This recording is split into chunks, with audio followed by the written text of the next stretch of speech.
Welcome to another exciting episode of Zoom In with myself, Jacinta MaNgobese Zuma. It's a wonderful, wonderful day today. And you know why? Because I am the MMC. I'm joking. It's because I'm going to be hosting someone I incredibly admire. And I try to call myself a fan. I really, really, really love women who do amazing things. And she's here all the way from Johannesburg. And you know why today was so important for me? Because I'm someone who considers themselves a patriot of this country.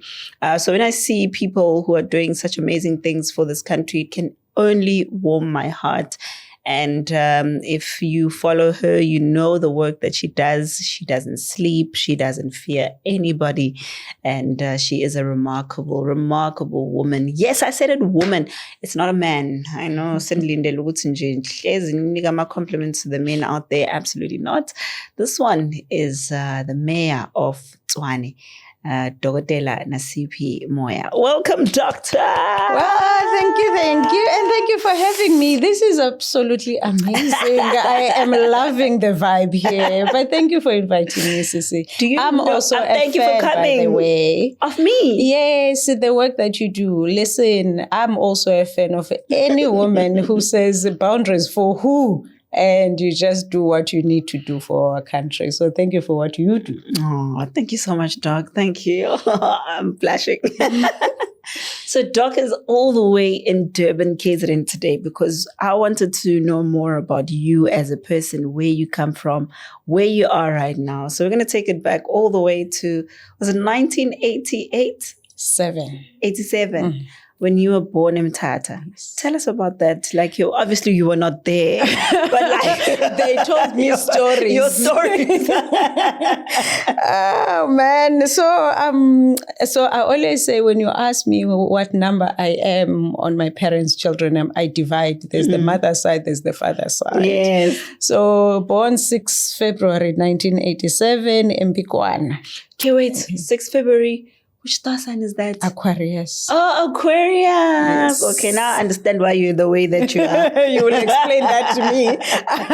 So yeah, so at home, my mom gave birth total of 8 children. I'm number 7. Wow. My father 10. I'm number 9. Wow. So I do have a brother 7 years younger than me. So I thought I was a last born for a while.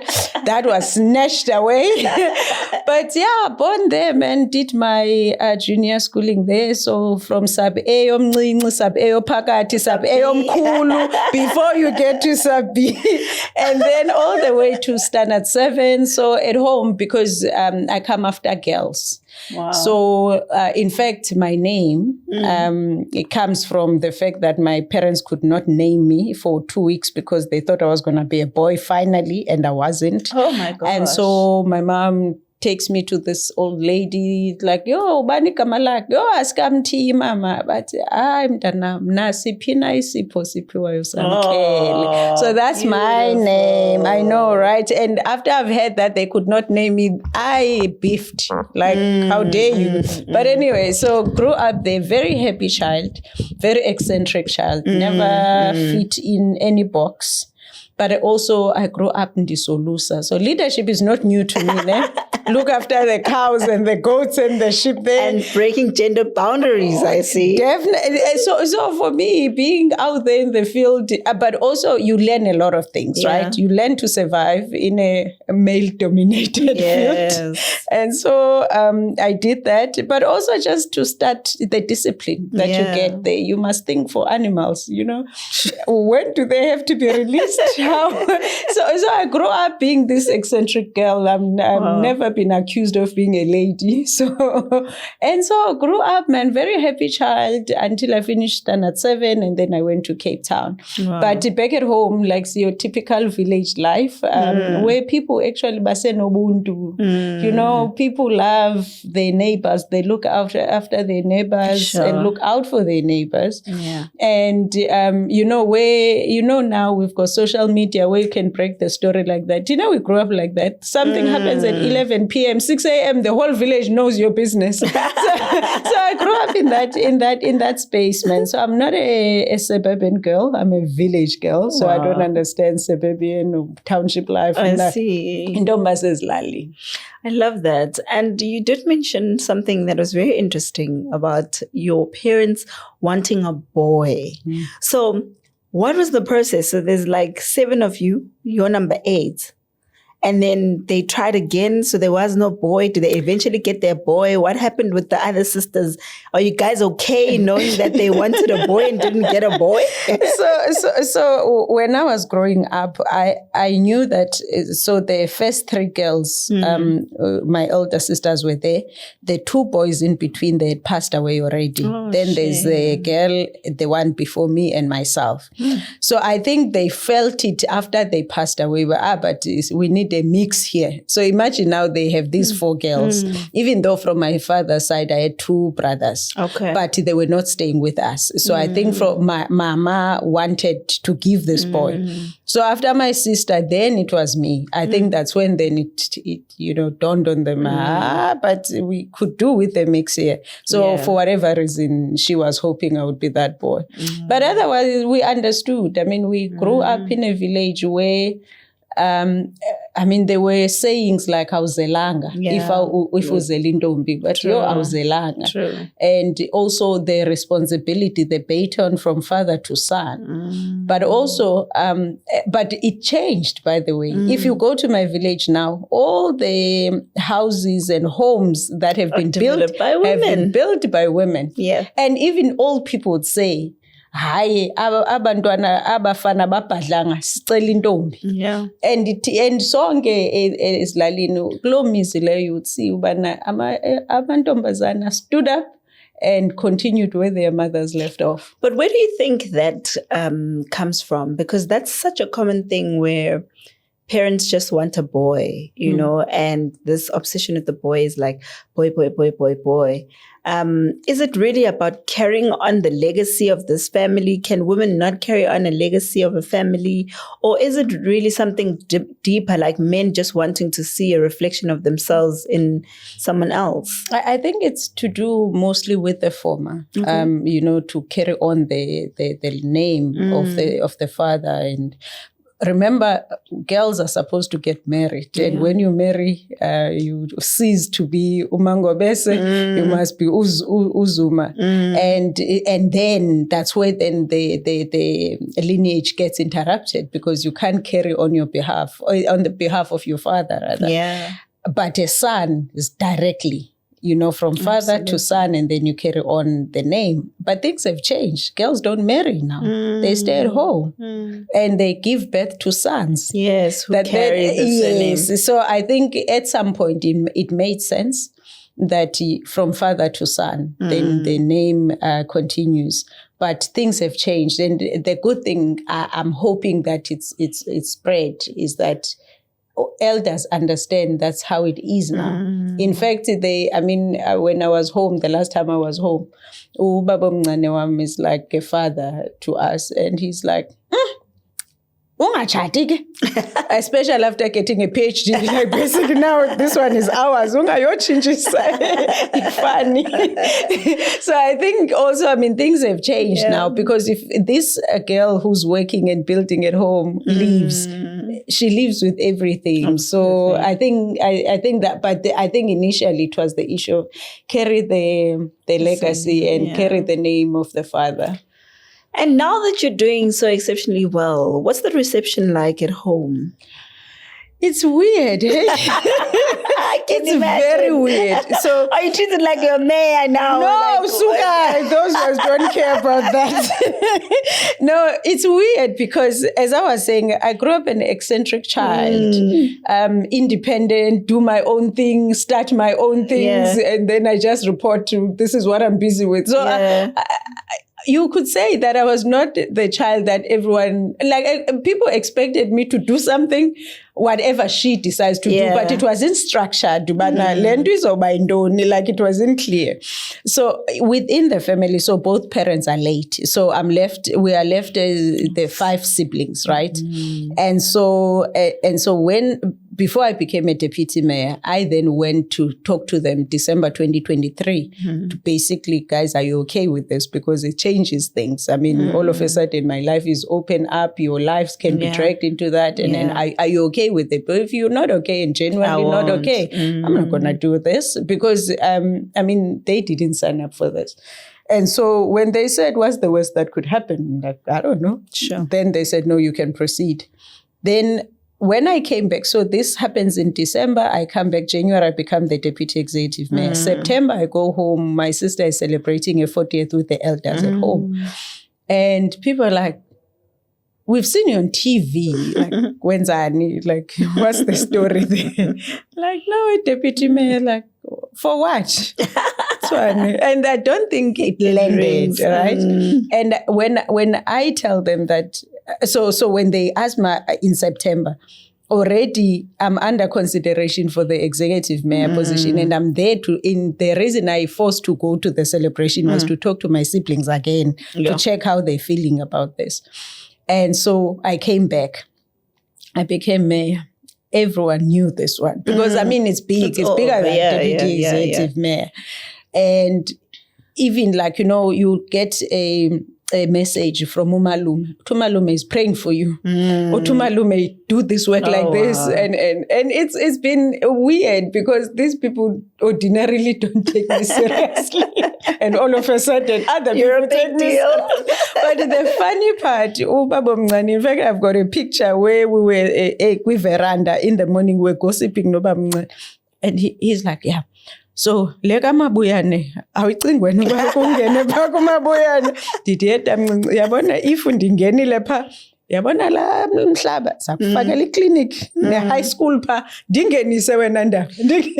But besides, we all know the relationship between the Eastern Cape and that political party. I know. We know. Inseparably. I don't understand. I do not Even understand. with the gravels and everything and the whatever. In fact, they are on those gravels on their way to vote for that same party. Exactly. But I've always said, I'm gracious when I judge them. Those guys are so detached from government because they're self-sufficient in their poverty. Get me right. They're self-sufficient in their poverty. No one has helped them out. I mean, the last time there was a school built in my village was, I think, 1996 or something. But wait, do they understand that there is development out there? Do they understand the options that they have? Do they understand that they have a choice? Listen, their sons and daughters, they go to Cape Town to stay in informal settlements and work for, say, ShopRite as a teller. That's the highest because their sons and daughters are not educated. In my village, people who have passed standard 10, we can count like 1, 2, 3, clumsy. A person who has gotten a degree, and I'm even talking about my brother's age group. Get to me, people my age that I grew up with, if they've made it to pass grade 9, they are very lucky. Now, with those kind of people, what do you think has been their exposure to make those kind of decisions? Sure. So for me, that's why I lose it when we don't take education seriously, because to me, that's the only field leveler. You can only level through education. And then you say, okay, now that we are on the same page, you all have standard 10, where to from here? But how do you break away from something like that? Because here you are holding a PhD and a master's. That's incredible at your young age, because you're not even anywhere close to someone I'd consider to be even remotely close to old. So how do you get out of that kind of situation to get two, well, I don't even call it 2 qualifications. How many degrees is that for? 4. So my father never had formal schooling at all. I mean, we are told that one day he went to school, he was wearing my grandfather's shirt and he played outside the whole day. He never returned. And my mom was taken out of school at standard 2. But for some reason, as God would have it, my parents believed in education. So all of us at home, even the 3 older sisters, they had matric. And they were sent to college. And there's been this belief. Mama used to say how much she loved school.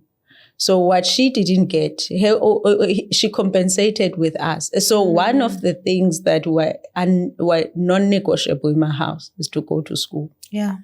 And the choices they've made, especially Mama even made sure the chores that we couldn't do, because to her, that would make us typical village girls. And so it's because of my parents that we valued education. I think we're also clever people, because it's number one and in class, that was ordinary at home. Like you must be number one in class, even though they were not educated. But from there, then my father was not your typical African father. I think raising girls made him think about life differently. So he raised independent women. Yeah. If you think I'm independent, geez, my sisters are double what I am. And so he said, go to school, work, own things. If you decide to get married, it's not because you need someone to take care of you. It's because you're looking for a partner. Wow. Mama was not for marriage at some point. Like, guys, just focus, make sure that you know. And so education then became something that is expected of you. Yeah. But then for me, it became my refuge. When I finished my junior degree, I couldn't find a job. Sure. And you see, when there was someone who was saying, no, you must come to the ANC. I'm like, I started resenting the ANC when all the ANC Youth League kids were getting hired and we were not. Oh, wow. Yeah. So you were not involved in student politics? No. And then now you finish your degree and now you're trying to get ahead. Yes. And the stumbling block is the fact that you were not part of this. And by the way, like I tell the story that I was an ANC Youth League member for how many days? Or maybe minutes, because we went to a meeting. So UCT then decided to give these extended degrees, but it means you must do 4 years instead of 3 years. And remember, if you are from Ekasi and you make it to UCT, that means you're a clever kid. Yes. You can handle anything, or at least you tell yourself that. Yes. So when we thought our degrees are supposed to be 3 years, we are told of this requirement that we must extend it so that they can teach us how to survive university. But we're already surviving this damn thing. So we then go to a meeting where we want to raise this, then ANC Youth League meeting, where we want to raise this issue, that we don't want to do a degree at 3 years and 4 years, because then the ones from privileged school, they leave us here. Yes. They're ahead of us. Yes. We want to make this point. Do you know those guys sang for 30 minutes and we had 45 minutes because that's the break you get? I remember saying to Cindy, my friend, Ndomazan, let's go to class. I'm done here. Already I have a t-shirt. Tembani gave me a t-shirt. I have a t-shirt. That was the end of a relationship. So when I finished my degree, I couldn't find a job. And Mama's understanding of education was that once you get a degree, you must go Get work. a job. So we had a bit of a conflict with her. She didn't understand. No one knew what honors was, because no one has ever done it at home. And so after that, then I decided, nope, I'm gonna do honors. When I realized that I wasn't getting a job, I applied, I got in.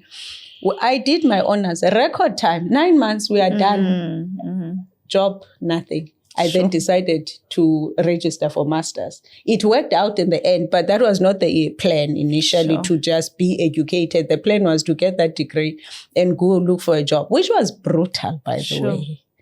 As a 20-year-old looking for a job, I mean, there's a story that I don't tell people because it makes me feel bad for my mom. So in the village, they hear that there's a guy who's involved in politics, a bishop. And this guy then says to Mama, no, if Mama is actively helping me look for a job.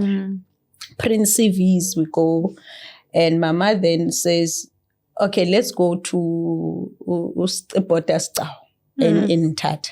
we're going to drop off your CV. Kukumdu that I was told to give the CV to. We go. Then when we get there, the guy says to Mama, no, mshiye, Mama, mdala lo mntu, mshiye. So you can go do your things. I will ask her about the CV and everything. Didn't the guy start to flirt with me there? I ran away. And I'm saying, you see, when we feel sorry for young people, because we've been through the worst in just trying to break a ceiling, bloody ceiling, it takes you your soul just to make it. And it's not even the worst of the stories, what I'm telling you, in that space. So the education came because of that, but the PhD was more of a patriotic choice. So in 2013, EFF is formed. And the DA is starting, I was working for the DA at the time, they're talking about this project of getting the centrist parties to align and form a coalition. So this is the idea now. I remember saying in 2014, I was saying to my friend Sarah Sali, friend, what do you think the future of the country looks like? I'm worried. I mean, a lot was happening in the country and like different messaging worried me about the best way forward. And so my friend was like, and we talk about it. Like we talk about it at length. Like, hey, it's depressing, friend. Like we're not moving forward. And then I said, no, I've got questions and I don't think any of these political parties are going to help me answer my questions. So I'm going to write about nation building. I want to understand what is it. And then I said, I'm not going to do it at UCT. I had a terrible experience with my supervisor for both honors and masters. I said, I want to look for a previously Black university. And I need a person of color to supervise me because I don't want anyone to filter me. I then went to UCT. Then I hear that one of the PhD students that was there when I was doing masters is actually head of political studies department at UWC. And she's a woman of color. I was like, short, let me go see her. That's what I want. and so my PhD is a labor of love for my country. I mean, I learned so much. I have 3 versions of that PhD. In each version of it, I learned something about where we come from. Depressing stuff. Where we come from. So your research paper is about nation building. So the title is The Negotiated Nation. It's the negotiated that sounds so nation. deep. So what are some of the discoveries that you make? So the one that is more straight to the point is that in building our nation post-1994, we're doing well on the symbolic element of nation building. We have a national anthem, we sing it, except for the few. We've got a flag that is not contested, even though some will show the other flag. But that sports, we can still celebrate Bafana Bafana and the Springboks. Right? So the symbolic side of it, we are actually doing fairly well for a new nation. But the radical elements of our nation is not doing well. Sure. And that talks to especially the economic, the economic liberation, if you were to call it, that the policies that we've chosen to integrate those who were once segregated, they are not effective at all. The land have there been reform. any efforts at all from looking at your research? Have there been any efforts, or is it just like lip service? The policies are on paper. The people supposed to benefit are there in communities. The implementation is our nightmare. Whether it's because we don't have a trained workforce, whether people are busy with other things, or people were just not trained to govern for a majority that was once segregated. If this was a paper and you had to circle the correct answer, I would circle the second option. But that's just on me. Anyways, so Doc, here you are now moving from Ezilalini to this big city in Cape Town. Are you intimidated? Are you not? And you mentioned obviously that your papers are about politics. And when you get there, is this what you want to do? So interestingly, when I go to Cape Town, so as I was saying, I had a very good relationship with my father. Like he made me do things that my mother didn't understand, which means to allow me to be this boyish, something girl. Now, one thing I don't like doing is to comb. I don't comb. I don't even own a comb. I know. Totally get you. I don't comb my hair. This started when I was still very small, and my mom obviously wanted girls, and now this one. And so my father used to cut my hair to just break the fight between me and my mother. Just go take me to a barber shop and cut. I forget I'm going to high school. Didn't I rock up at council with, sorry, not council, listen to me, at high school with the Chisco. And so we're sitting there. So we've been to Cape Town on holiday before. We stayed my father stayed in a hostel. So there was a hostel, basically a holweni. Let me not even call it hostel, a holweni basically. So our family stayed straight in. So, you know, when you enter the one, it's straight up there, we called it a straight in. There are two sides. Yes. So this side, Kukwam Tanganya is a different family. This side, Kukwam Moya, different family in a small room. Wow. So basically that was our home when I go to Cape Town. So then we go, so there's Mfazi Kamalume, my aunt, taught at Zisuka. That's why now the whole family kids, they must be sent to this school because poor thing decided to marry into a crazy family. Now we all going there. So first time I get them, so Ezilalini. So these are differences now, like, hey, this is a different life. Yes. I then, so Ezilalini, every day you start assembly and you sing. And then you go to class. Yes. There you only do it on Monday. The rest of the week, you don't do anything. But things are different, right? But my sister was in the same, she was doing grade 12 when I got there for grade 10. You're born a crazy family. Yes. Everyone sent to the same school. Anyway, then I get to class. Then it just happened, Tina were the same age group. We are at the center, the group there, and then everyone's sitting there. Then there's this girl, my chiscope. Then this girl looks around. She's like, my name is Thandi. So I'm the pretty one in class. Ooh. And she was gorgeous. She's still gorgeous, by the way. I'm Namon. Then I'm sitting there. I'm like, yay. So basically, anyway, then that happens. Now I'm very cautious because so abanye bahle, and you can see these kids, they were in the same high school. Now I'm arriving for the first time. But anyway, fast forward, we then start writing tests just to check where we are, especially for Tina who are not from grade 9 there at school. And then I passed all my tests, and they must make a decision whether now you're going to be a standard grade or higher grade. Yes. Now, those days, my gosh. Right? And then I become the higher grade. And then I remember looking around like, so I'm the clever kid here. After that,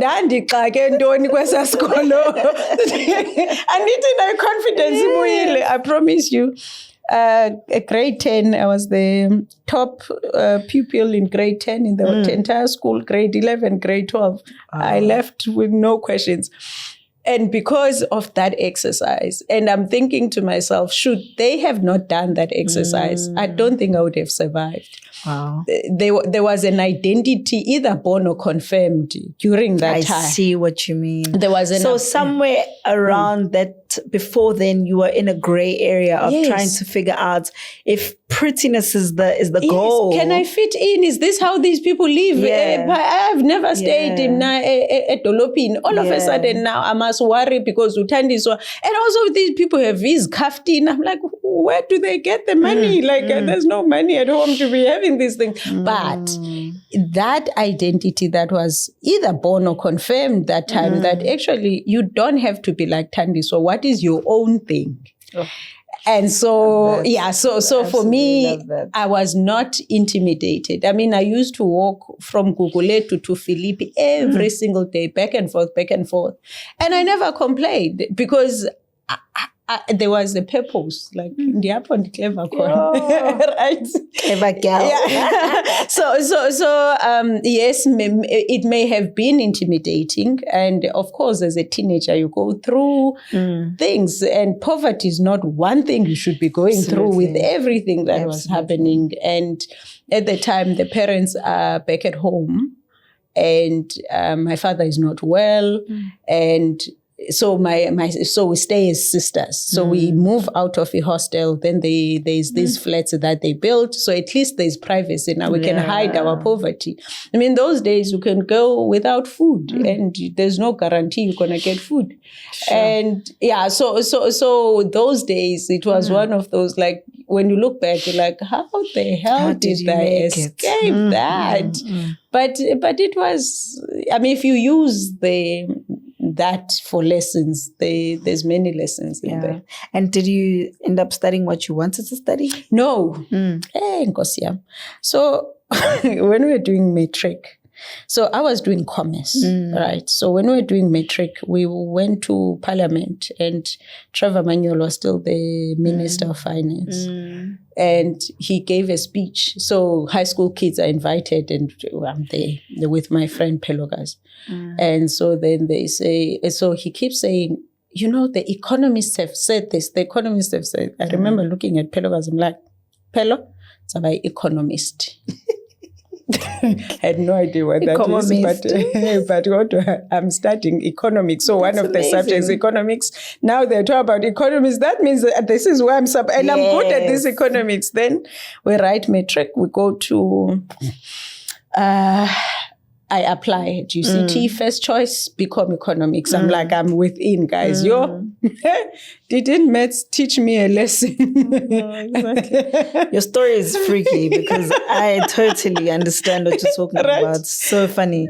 And then you decided to carry on, or leave it, or do something else. So I get there, still determined to be an economist, whatever that means. I'm one to be this thing. But then a career guidance, then I'm called, but you didn't get in for your first choice. Can we discuss your second or third? Sure. And when I get there, she's like, listen, you're not accepted for become economist, but if you think you can make it, you can then take a first year BA law and then change in second year. But that means you must work your butt off to get into become commerce. I then decided, okay, I'll do BA law. A law is close to it, know. Yes. I've heard of lawyers before, of course. And then I decided, okay, I'll take BA law. Then choose your majors. I then took philosophy and political science. I then get into, there was a professor at UCT called Schreier. He used to do analysis during, I think Mbeki was still a president then. Yeah, I'm that old. And so, and please now, it's 87, you're not that old. You're not even 40 yet.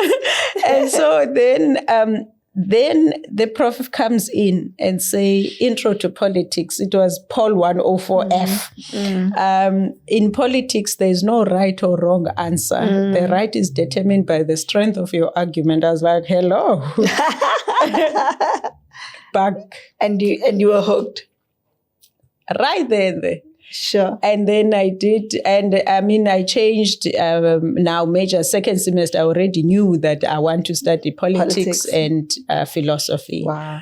And obviously there were other courses that I needed to do because I'm from Ekasi. So that, And then I decided this is what I'm going to do. Even for honors and masters, I still carry on. Either change to public affairs or public policy or political science. But then for PhD, I had to return to mainstream politics. Yeah, but that's I didn't want to be a political studies person, but it wanted you. Look at you now. Look at you now. And it works. Yes.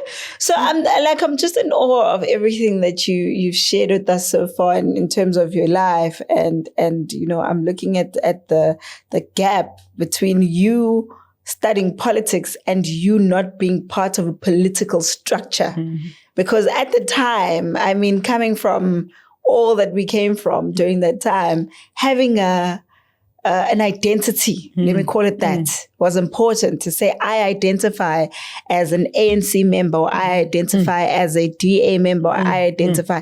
But it sounds like you were saying, I want to study this thing first and then align myself. Or how did it happen? How did you end up finding a political party that aligns with you without you being in politics, per se? So, and I always make this point that I didn't study politics to be a politician. Yes. I loved it because it teaches you how to look at society. And I always believed if you study social sciences, you can study anything, because whatever, even if it's engineering, you still need to understand society to apply engineering. True. And so for me, it helped me because when I go to varsity, I mean, I've never seen a library before. Like, I didn't have libraries. All of a sudden, I have access to these books that I can read anytime I want. And so for me, I then studied social sciences because I also did gender studies at some point, mixed it with, critical issues in society, learning HIV/AIDS, how it affects society. So I was very creative about my selective subjects. Because for me, social sciences just open up society and the way to study it. But particularly when I was doing second year, now I'm studying, so one of the courses is public policy specifically. Mary Simons is our lecturer. Then she says to us, in South Africa, we've got these brilliant leaders from, as you're saying, from like exile and they're part of the cabinet. They've drafted these grand vision and policies. With the best constitution in the world. I know, like RDP to Gear to Asgisa. You see how grand the vision, how we can look like some country in the West and we are going to be cool people. But the problem is implementation. Absolutely. And from then, I understood you don't need me to be a visionary. We already have. And at the time, Mbeki was the president. Yeah. There's no need to have another. Already we have visionaries. We have people who can think about the vision and the policies and the strategy. But where we lack is on implementation. And then I started sharpening my interest and my skill towards governance. I see. Then even when I started working for the DA, I never wanted to be a councillor or MP. I mean, I could have been those days because there was a time where they would be looking for black young talent to get into the space of public representative. But I thought, but I'm not needed there. I'm needed behind the scenes on the side of governance. And so, yes, so that's how it came about. And fast forward to 2021, after everything has happened, I then do some work for Action SA, which I was supposed to be a 3 months contract. Got extended to 5 to 7. You're so lucky your contract keeps getting extended. It's something that will shock the rest of us. Terminated. No, mine was once terminated, okay? Like left into poverty. When I thought, this thing, like, girl, doesn't belong to you, this thing. Humbling moment, by the way. You think you have achieved, and then someone's like, no. Listen, we all need that in life every now and then. No. So we call it the humbling moment.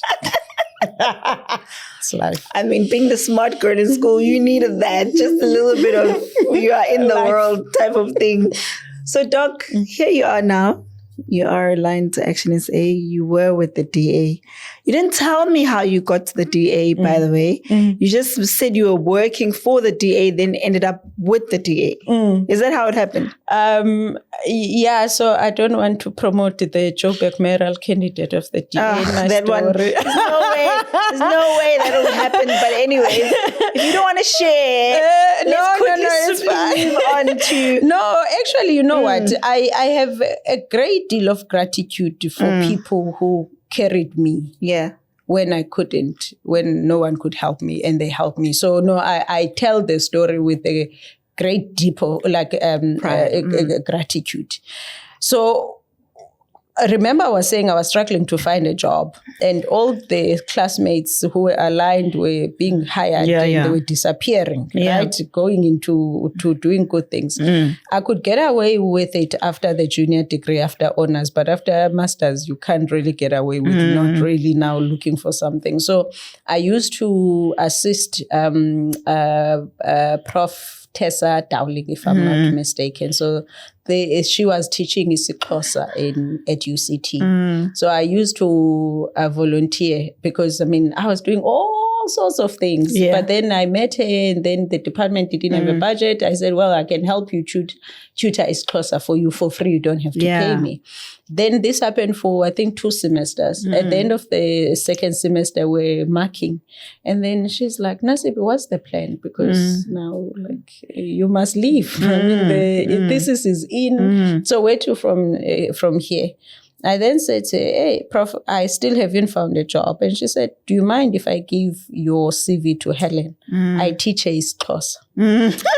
I then said, no, I don't. I give the CV. I then get a call from the Premier's office, Western Cape. Premier says she doesn't have a job for you to do, but she can recommend you for the DA's Young Leaders Program. At least, you can do something, but she doesn't have a job to give to you. That's not how government works, No friends for pals, yes. Anyway, so I then said, okay, I submitted what I needed to submit. My application was late, but because the leader of the party has said that, expect. And I went for an interview. I did not understand why they wanted to box me into being a liberal. I was just like, this is too much. Anyway, I got into the program and wanted to quit many times. I think the system was still dealing with me. Remember, UCT works differently with the likes of us. And so, in fact, the current Minister of Basic Education is the reason why I never quit that program. And she made sure that, we carried each other. But anyway, towards the end of the Young Leaders Program, this is now 2011, there were vacancies in the DA. I applied, I got one, right? I got in. So I started working for the DA towards end of 2011, 2012, 13, 14. Then we have elections. After the elections, they restructure, and then I was supposed to, I got another job, which I couldn't keep because it did not make sense to me how they wanted to work. So within 3 weeks of having a new job, I happened to be in Gauteng, and then my national chair of Action SA now used to be an MD for DA in Gauteng, came and said, Nasiphi, we can't find a support services manager for the province. Can you help us for the 2016 campaign? That decision was taken in 5 minutes. I decided I am leaving Western Cape with all its issues. I am moving to Gauteng. I made a call to my sister like, Zimkita, I'm moving to Gauteng. She was like, don't you think we must come home first before? I was like, okay, we'll talk when I get home. And that's how the decision. Then I left DA head office. I moved to Gauteng. We worked on the 2016 campaign. But I've never been a member because at the time, DA separated the public reps from officials. So there was no obligation to take membership. Worked with them, and then from there got into Tshwane, worked as the HOD for Chief Whip's office, Chief of Staff. Life dealt with me, finished my PhD, bounced back. The bouncing back to politics was the 3 months contract that I accepted to run candidate selection for Action SA in 2021. The contract that kept getting extended. Then I think it was in 2023 or 2022, if I'm not mistaken, then we had a strat plan as Action SA, and I was a governance advisor for the party at the time. And Mr. Mashaba then said, I would like to co-opt you into the Senate. Yeah. I then decided to take membership because in my mind, I said, if I don't believe in this party, I can't, not joining it. Serve in a national structure, but you don't believe in that, you take membership. So I took for the first time, I have membership now. So actually say it's officially the first political party that you have ever joined in your life. And I pray to all the gods of politics, that should be the last party. Yeah. Interesting. I'm just going to go back to you as a member of Action SA, but I just swiftly want to go back to a couple of things that you said when you're speaking about UCT and you're speaking about obviously the DA. And we know that as a country, there's a lot that we play around with, probably even just like swiftly over it. But the thing with Black people and white people in the country, I'm going to take it way back even to your research paper. How big a role does it play in the politics of this country? Because we're seeing a lot of things developing, but we're not seeing a lot when it comes to white people, Black people in the country. The relationship, the nation building that you're talking about. Are we headed anywhere near there? Are white people still dominant? In their dominance, how does it help? But then you hear that they're the ones that are paying the most tax.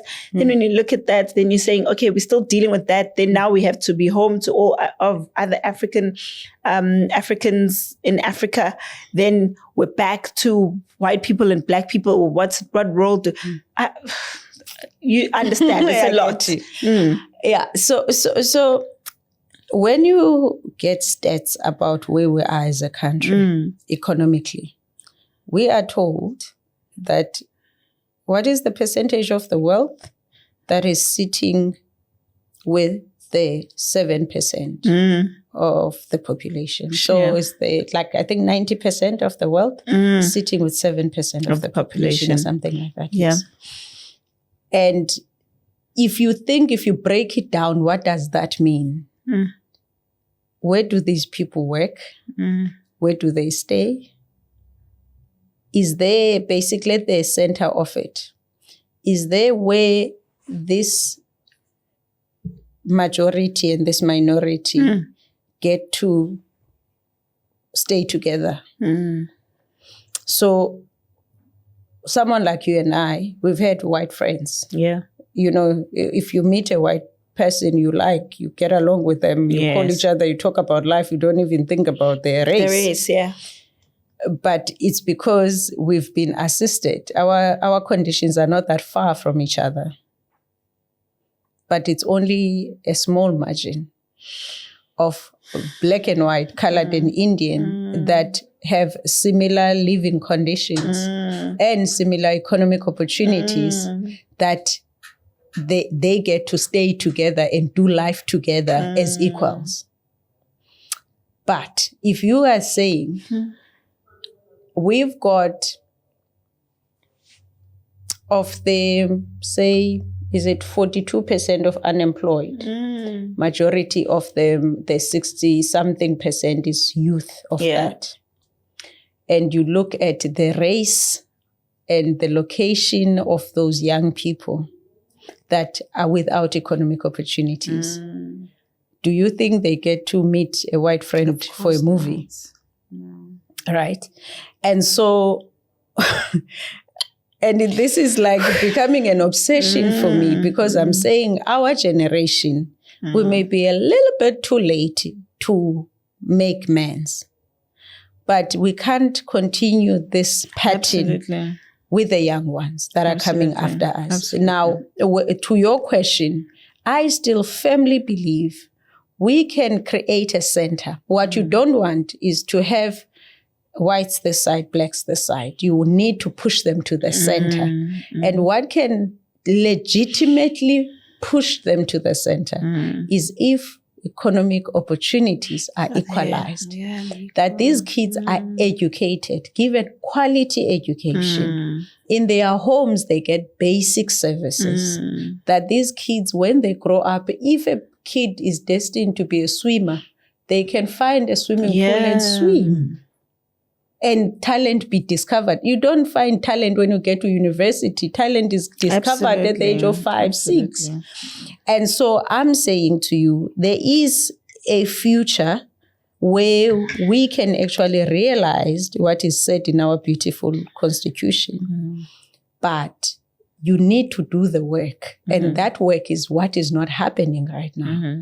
To say, do we have a vision? Do we have a vision in this country? I don't think so. I don't remember anyone. I know there's NDP 2030, but what happened I don't think so. I think we've got a lot of poets that are from the past, most of them. And we are now being made to believe that whatever the poetry they wrote was for the benefit of everyone who just walks into this country, which will take me back to my next question, which is something you and I have in common.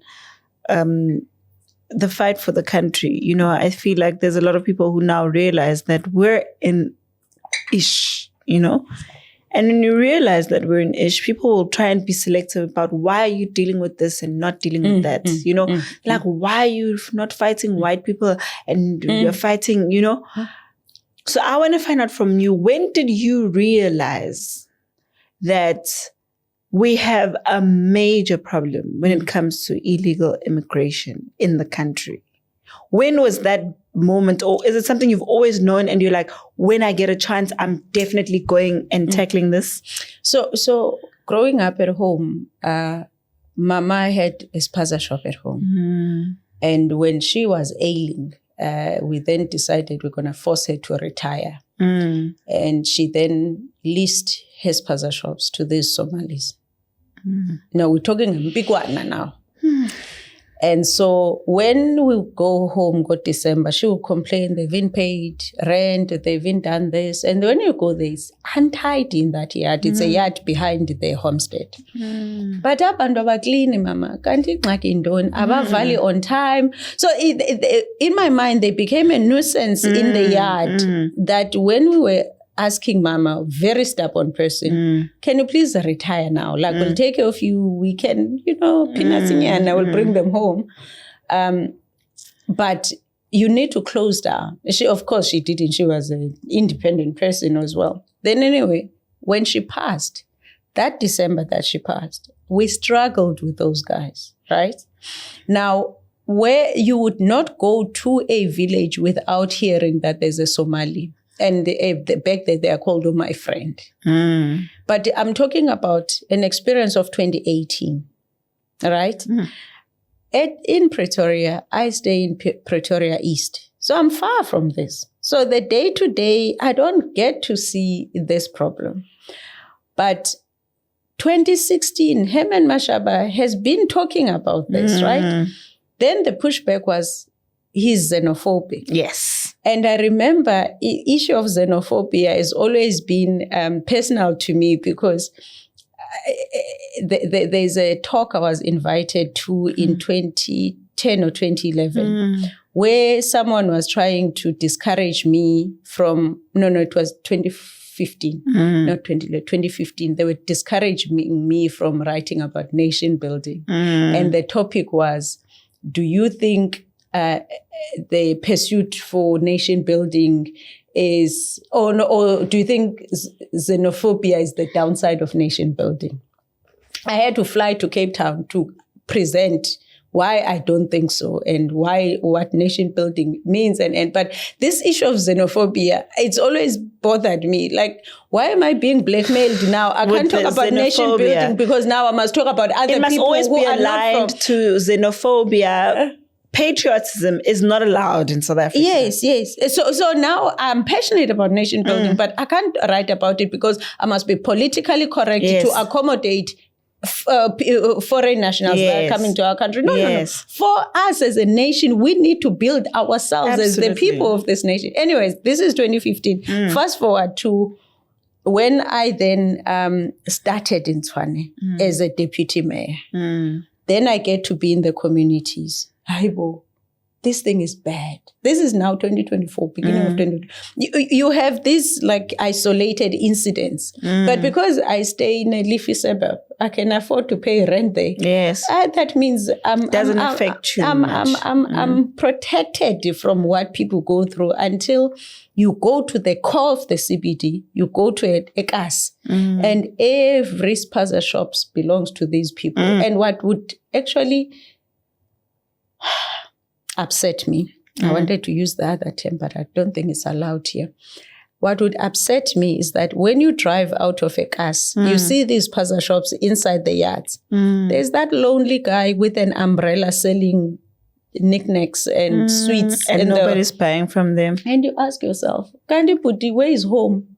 No, my house is there. Why can't you open a spaza there? They don't allow me. Hey, wait. Like, no, don't. And so the intensity of it is when I started as an executive mayor last year in November, kids are dying. And we had to dig to understand. We didn't have as many kids like Joburg, but we had 2. Listen, getting a call to be told 2 toddlers have died and they suspect it's spaza shop. They don't even know if this spaza shop complies.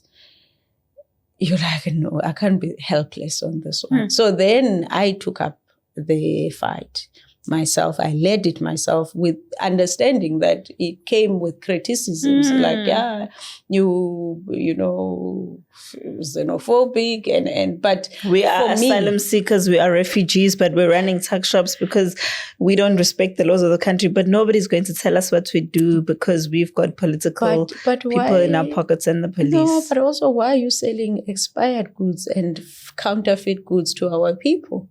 Because nobody is going to make me account for it. Why wouldn't I? No, but also some of these spaza shops, they slip in them. Of course. And still sell you the same products. Of course. And so for me, then the fight, and also then it got, so firstly, this spaza shop, kids are dying. And I always say to my colleagues, listen, if you had no reason to push yourself out of bed, toddlers dying must be the only reason that can get you out of bed. Absolutely. And so after that, then we fast forward, we then start to look into the inner city, Reclaim Our City campaign.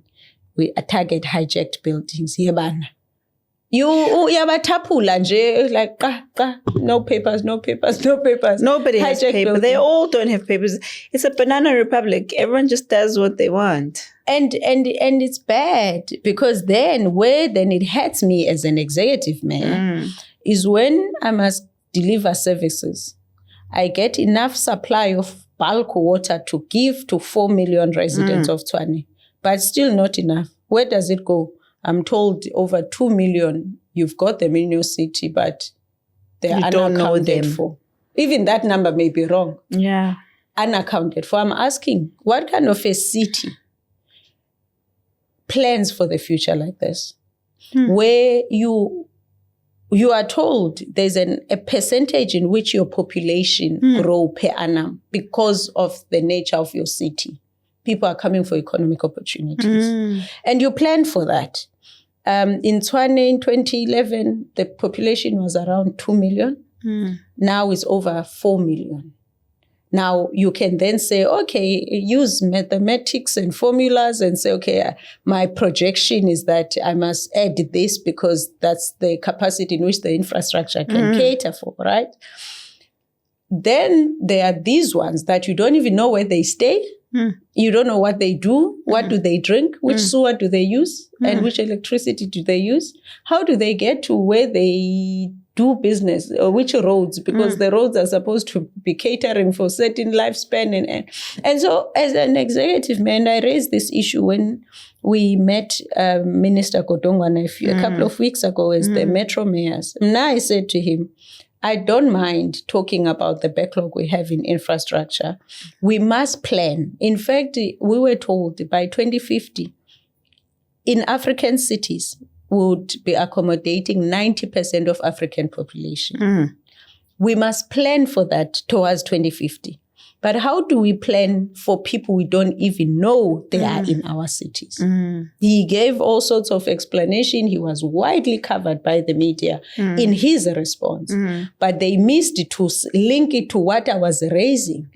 Because there is a demand from the side of municipalities that you must cater. But we are saying we have a challenge. You can't expect us to cater for unaccounted people because that's not proper planning. So here's my thing, Doc, that I want to find out from yourself as a politician or a political figure that I'm with right now. It might not apply to you, but maybe it's just a general question.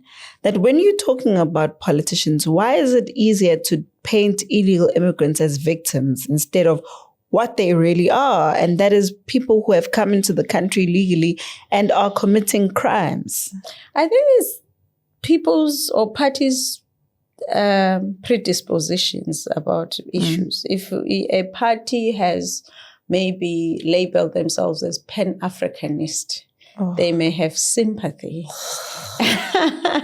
They may have sympathy. And then there are those parties who would say, we will always put human rights. Not that, but you must dig which human rights, whose human rights. But they would say humans are humans. And remember, there was a wave of globalization or internationalization where we were supposed to move to be global citizens and move from being national citizens, where it doesn't matter. I mean, with the organizations like the UN, for instance, where, we wanted to work for those organizations because we, as global citizens, we can be employed, right?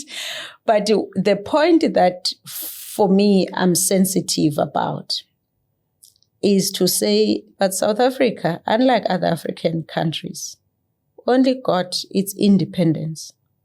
You can call it other terms, but we got our independence in 1994. We've got a lot of work to do to build this new country that we have.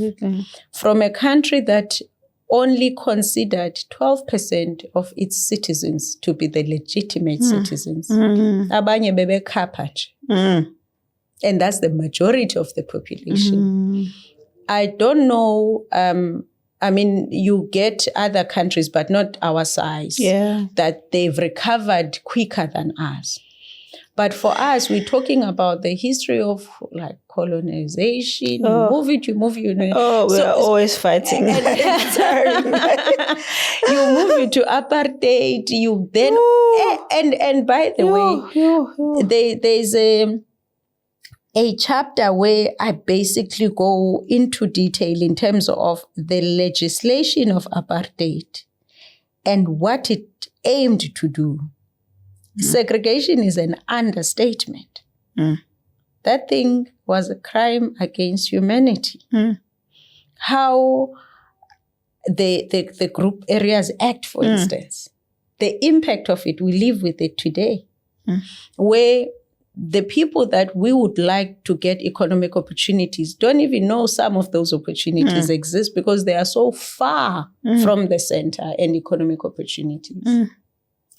You can be in Joburg, but if they put you an orange farm, what good do you have in being in Joburg? Absolutely. If you are in Cape Town and uhlale Gugulethu enyanga kwalanga, do you know how much it costs you to just go look for a job in the city center or to keep a job at the city center? Now I'm saying I'm jealous about us because I don't think we're at the stage where we must help others. Yes, they can say frontline states that I saw that is now flying. But I'm saying, and this is the point that I've made when we hosted the U20 Sherpa meeting in June. Alongside that, I hosted the African Mayors Assembly. And I was saying to the mayor of Harare, either I'm going to start billing you or come get your people. Yes. What did he say? It was a joke. It's not a joke. No, a joke that is not a joke. It's not a joke. So he laughed. He was like, no, but why are they leaving? I mean, we are good. I said that to him. I said to one of the cities in Mozambique, Maseru, he was there, the mayor. They're was very also young. Yes. I said to these ones, listen, come and get your people because we are suffering. When you are chilling, your majority of the citizens are with us.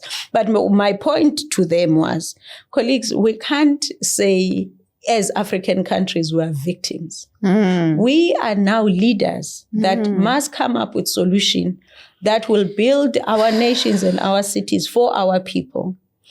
If you need help, let's use this platform to help each other. But the help can be that they've been transferred to Tswane. That is not help. No. I don't think there's a willingness of any of them to actually solve the problems in their country for their people, or even for their people to go and make sure that their country, because I ask myself all the time, why would I be okay just running away and leaving my country in a mess? But that's another issue for another day. My thing now from New Doc is, what are the worst things that you have come across when dealing with this issue of illegal immigrants? The worst. I saw you being threatened at one point or bribed. Yes, it was being bribed with money. It's their arrogance. Yeah, that's the worst thing for me. When you encounter them, firstly, they look at you as one of them. There's a new one now. Like basically it's a matter of time. We'll get to you. And they're arrogant. I mean, there was a day, but we didn't post the video. Where we have demolished in Pretoria West.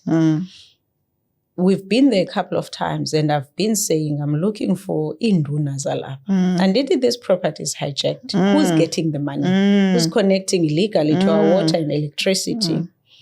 This day that we're demolishing, we basically just came here, evicted people from 6 a.m. Get out. And the TLBs came. And about 10 Nigerian guys came out to negotiate with you. They were looking for me. I said, and they stood there when I Jacinta. And they said, they basically demanding someone to talk to them. I said, then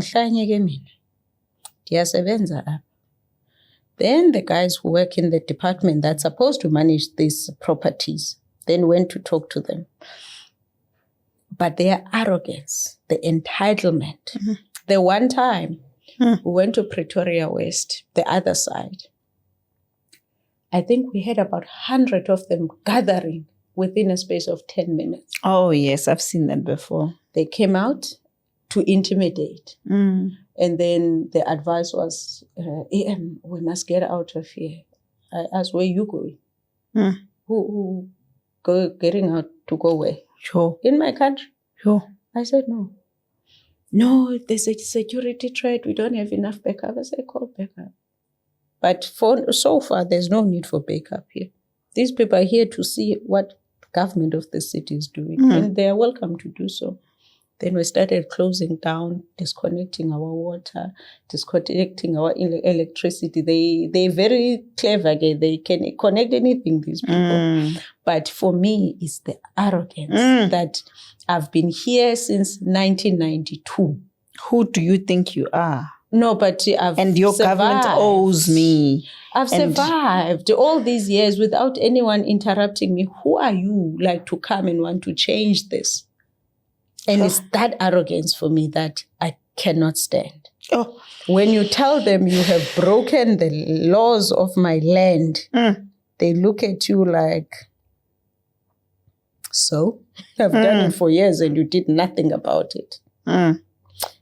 That's the worst thing for me. And then they tell each other that these countries' laws are weak.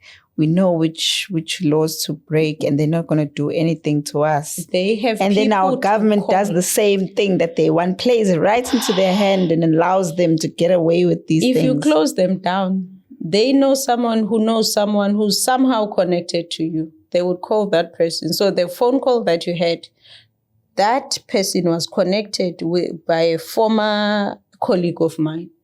They then say, I asked him, how did they know that you know me? Actually, maybe they went through our social interaction. They have not interacted with men in years.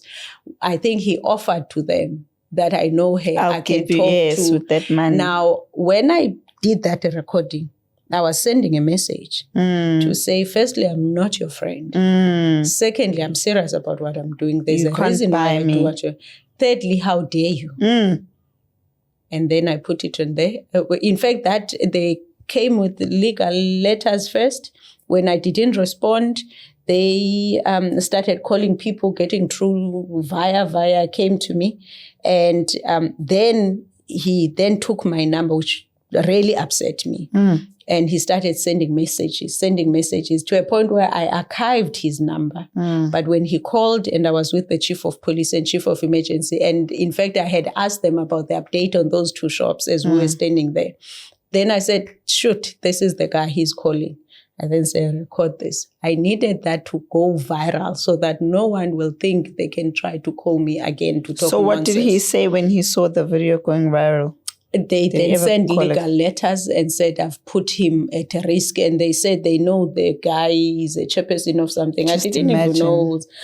But the audacity of even still coming with legal letters. I didn't respond to that. So for me, it's that arrogance that you won't do anything to me. I've been here and I've survived. So basically, wait, like... we've got a lot of work in our hands because our children cannot live a life like this. When I once walked into a structure, Cityland, somehow the structure and the RDP house became such an issue, but like it's a mess.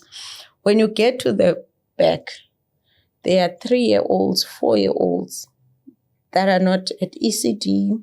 And there are kids, you can see the age they should be going to school, including girls. Do you know we got 5 illegal foreigners in that same flat? The parents of those kids were not at home. You know, that for me, I just think of the worst that could happen to those kids. By people you can't trace, should something happen they're to just them. not okay. People are just worrying on their own. Like, we've got serious problems in this country. And I just want to find out from you, like, I'm just like depressed just listening to these stories because they infuriate me, with a government that has zero willingness to even try and do anything. They just like do some window dressing exercise that makes them look like they're doing something when they're actually not even doing anything.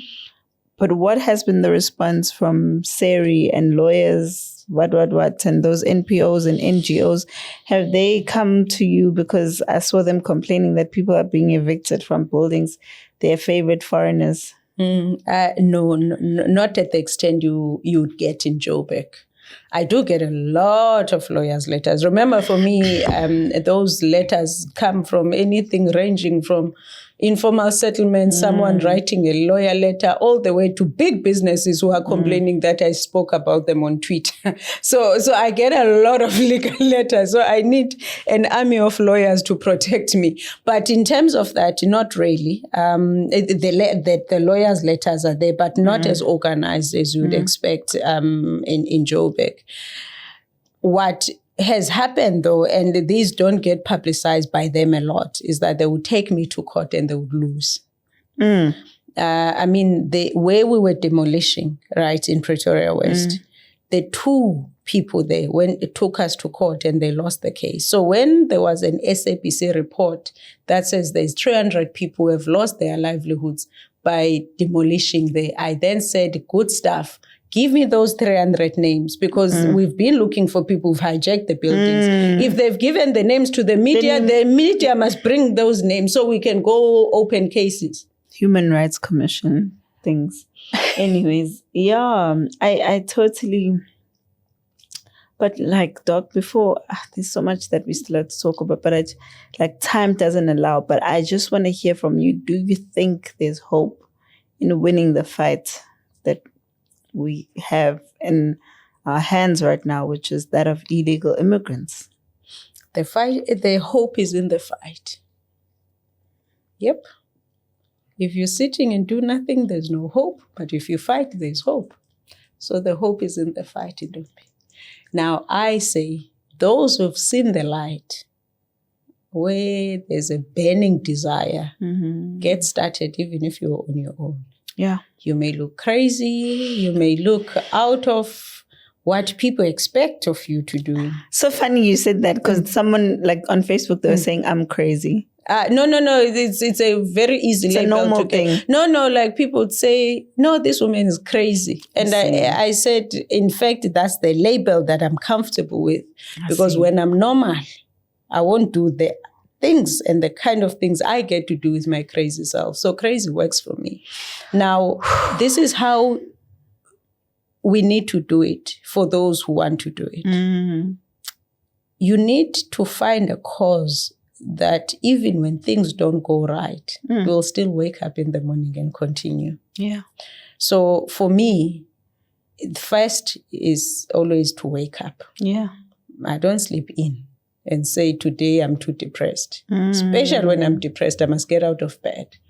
Because the moment you wake up and do something, it's better than sleeping for 3 hours and feeling sorry for yourself. The second one is that you sometimes the burning desire is not going to be enough. You need to go and haunt yourself with the pictures of the people that will suffer if you don't do something. Yeah.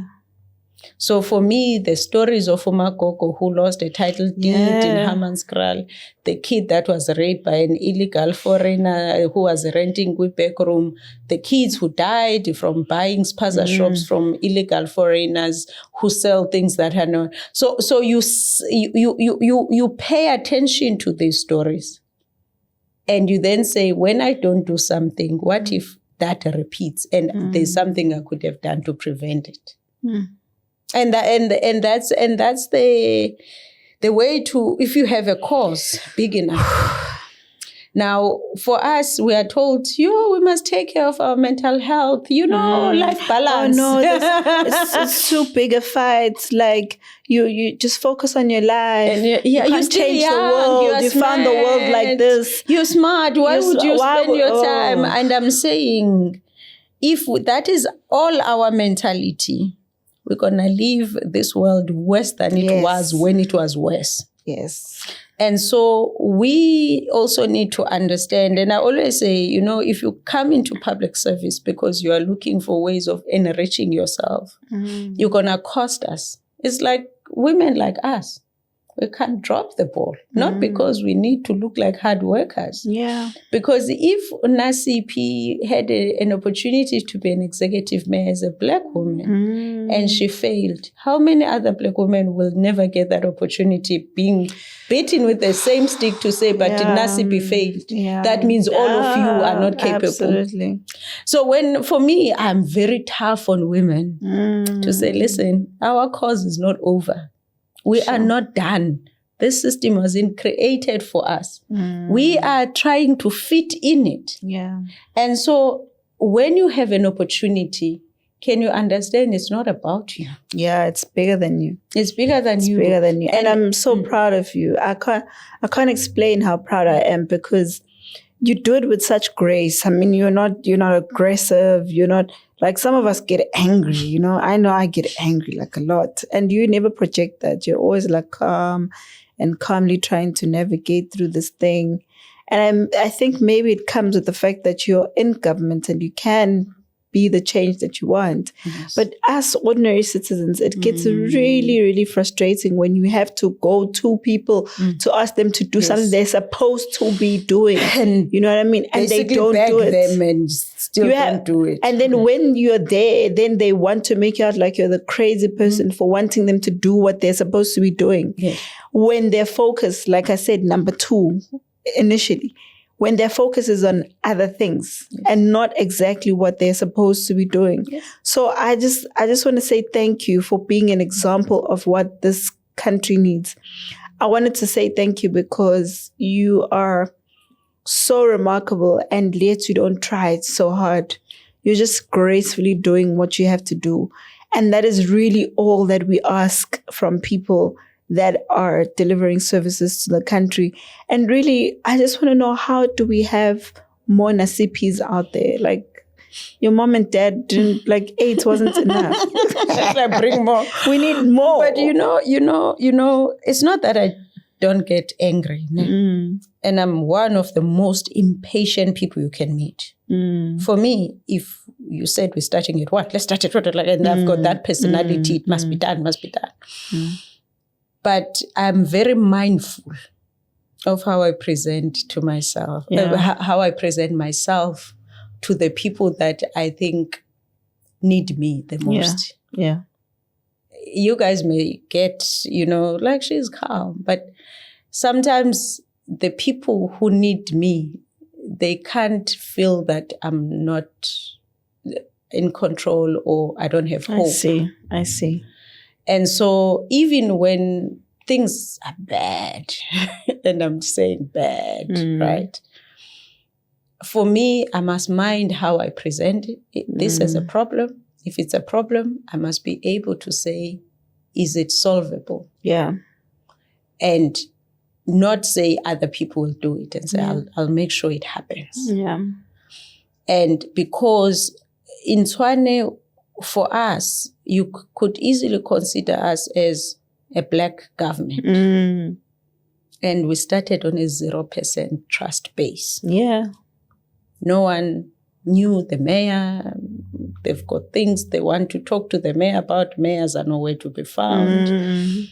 And when we started, we ignited that hope.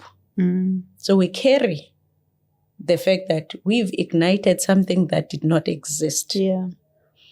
You can't then go back and disappoint them. These people have been disappointed before. Absolutely. To a point, the difficult thing I do is to tell people the truth. It's not going to happen, Gogo. Ayikho kwi-budget. Kodwa Gogo, khawuthi ndithethe nabanye to check if we can what try. Can we do? What can we do in the short term?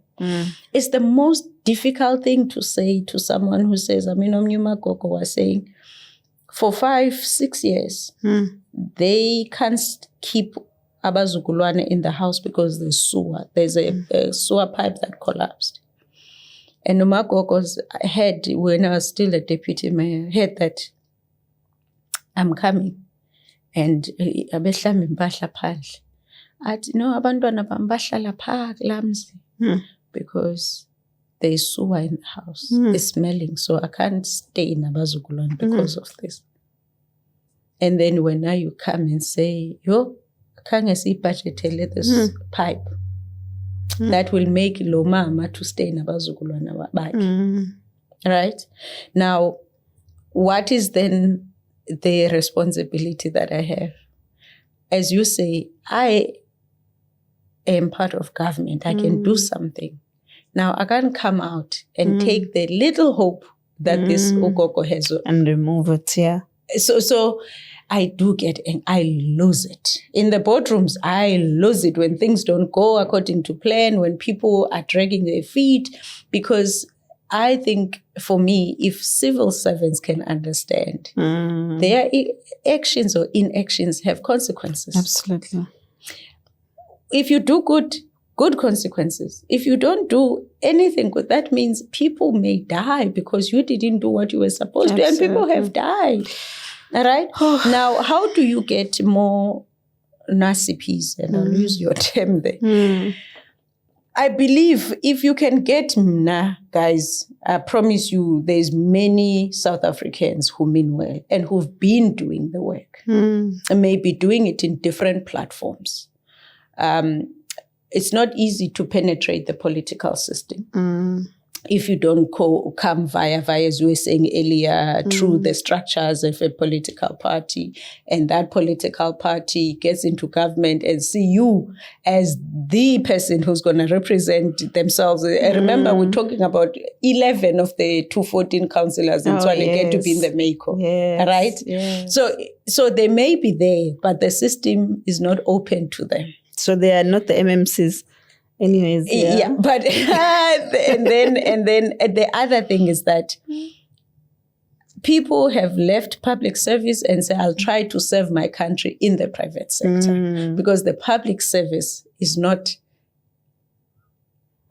like, basically, it's not helpful in serving the country. If you are there, you can be a babita and lose your life. Yes. And many others who have tried to do the right thing. Yes. But there's so few that are willing to do something. Yes. I do believe, by the way, in government, we still have the majority of good South Africans working for those government departments. What makes them bad, they keep quiet. They don't fight the system. They become part of it. They will tell you, I am so depressed. I don't get to use my talents. I'm being asked to do things that I don't believe I should be doing, but they are quiet. They collect the check and go home. For me, those are the ones that you need then people, the few that get to lead, they must be able to get those people to come but we forward. do have a leadership crisis in the country, Doc, and we do. It's not easy to identify. The people who are at the forefront, putting themselves in the front, are possibly some of the worst candidates that we have, but they are at the front. But so what can do we know say about leadership in South Africa in 2025? That's another PhD on your part. Okay, then I'm going back to school. You need to. But Doc, thank you so much for joining us. There's so much that I still want to talk to you about. But 2026, we've got the elections. I need you to share what your thoughts, your feelings, your message is to the South Africans as a build-up to the elections next year. So you can just look at them. And I think they're on the camera there. Talk to them, not me, because I already heard. I already heard you. I'm good. You know, 2026 is going to be a redefining moment for South Africa. It's good to look at you because I need to convince you. They can habula from you. So 2026 is going to be a redefining moment for South Africa. And we've seen a glimpse of it in 2016 with the coalitions in Joburg, Ekurhuleni, and Tshwane. We've seen a glimpse of it in 2024, right? I'm skipping 2021 because we had more, but I'm saying 2024. Then that gave us GNU. South Africans have moved from the silent protesting that they were doing over the years with their voter turnout going down. And they are now more vocal about their voices and their vote. So they were withdrawing while their voter turnout has not improved. But now they are using it to destabilize the politics and the political system, which is good for them. The next step, now that South Africa has told us we don't want one party dominating, you kids must figure it out. How do you make it work? Yeah. The next step is for South Africans to say, when we say you kids must figure it out, who are these kids that would have chosen based on what they've said they are able to offer to us, so that when they figure it out, we know we've got the best. Yeah.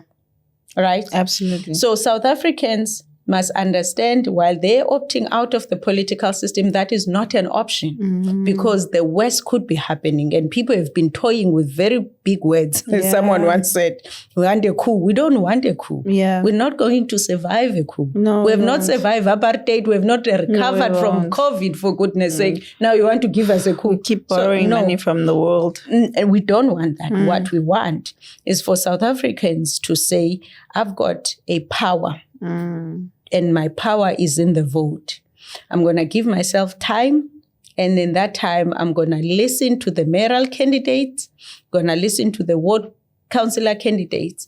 And I'm going to say, does this person understand the challenges facing our communities? If yes, sharp. That's number one. Number two, do they have an idea of how to solve these challenges? If yes, then I can borrow them my vote. Sure. Because if South Africans don't do it, there's no one who's coming to do it for them. In fact, for the longest time, we have preyed on the voters who don't understand the power of their vote. That rely on food parcels to vote. There is Ugogo, Ward 96, who took food parcels and went to vote for the party of her choice. Ugogo is my hero. Ugogo is my hero. But I'm saying, Jacinta, the platforms that we have, let's not get tired of educating South Africans. Let's not assume they know what we know. Yeah. When you have a platform where you can tell Ugogo what it means to vote for a candidate that will deliver for them in their communities, let's use that. Yeah. Because someone is going to feed Ugogo information, but which information gets Is to be correct, delivered to yeah. Ugogo? You will compete with those who say, no, but stick with the Ipatika Mandela, for instance. But there must be another set of information that gets delivered. Yeah. If this party can deliver the information to Gogo, what stops us from delivering another set of information? Absolutely. So for me, 2026, South Africans must wake up, realize the value of their vote and the significance of the power they have in that vote. And the young ones must understand if they don't participate in this whole thing, there is no future for them. Absolutely. They must understand that part, because also with them, because they seem to be better privileged than others, they want to withdraw and think life will take care of itself. Yeah. So the young ones must vuka emaqandeni and participate in the political system. That's the only way we're going to build this country. So going into 2026, you look out for people who can solve the problems that you can't as communities. Absolutely. And make sure that you give them the mandate to go represent you. When they don't, withdraw them and get someone else. That's it. Perfect. You heard it for yourself. The decision now lies with you. But over and above all of that, I hope you heard this remarkable story from Dr. Moya. And I know, Gutige, there's a lot of lessons that are there to be learned for each and every one of us. Take each one of the lessons and apply them to your own life and see if they can make a difference in the decisions that we make and who we become in the future. It's really why we always zoom in with the people that give us inspiring stories. We zoom into their lives because we want to know that the journeys that they have traveled always reap positive results, because that is the life of a person who travels the road less traveled, who travels the good road. And this is why we have had this conversation with Dr. Nasiphi. It was a wonderful one, and I'm looking forward to seeing your comments. Don't forget to share this podcast with as many people as you can, because we want you to hear the story, and we want you to go out there and make the right decisions when you're voting, whatever those decisions are. But they must be decisions that are going to be for the benefits of this future. Don't forget, press subscribe, and I'm looking forward to reading your comments and having your feedback. Thank you so much.